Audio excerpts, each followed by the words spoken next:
And so the Bible tells us that while they were there, that we're going to look this week at 10 plagues. You're going to read about them. We've got some great handouts that I don't know if you have at home, but I'll certainly get them back to you as soon as we get back to class if you don't have them now. And so the next thing they did is the Egyptians worshiped the Nile River. Obviously, it didn't appear in the room like that, but the first miracle that was performed was to turn the river to blood. And so I use this vessel because the Bible says that God told them to stretch out that same staff over the waters, and when they did, all the waters that were in any vessel anywhere in Egypt, all the pots filled with water, all the wells, and all of the river Nile turned to blood, was unable to be drank, and the fish died and it smelled. And they worshiped the Nile River as a god. So this was a great challenge to them. And but it says later that the Egyptians, I guess they were good at PVL and steam, they dug little pits beside the river, and as we know, that's a great way to purify water, and they got their water purified. And so we moved the story outside, and where the Lord wanted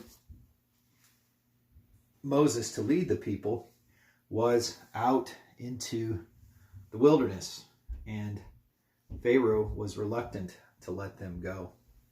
And so the next miracle that we see the Lord performed is he brought frogs on the land, and not just a few frogs, but there were frogs everywhere. So the land was full of frogs. Everywhere you looked, there was frogs, frogs, frogs, frogs in pots. And I'm just going to put this one right up here because they really became a nuisance. And they just filled the land. And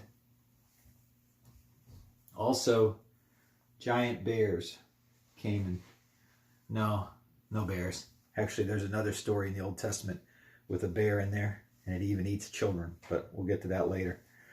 No bears, just frogs. So we've had blood and frogs. That's the second plague.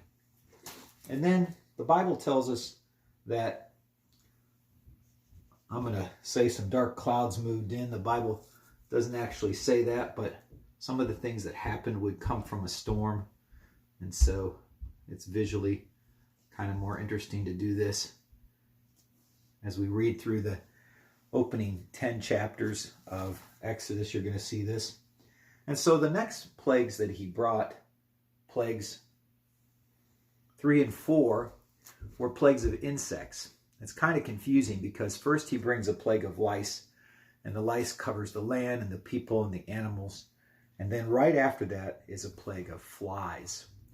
So we have water turning to blood, frogs, lice, flies, and that really causes a nuisance to everybody.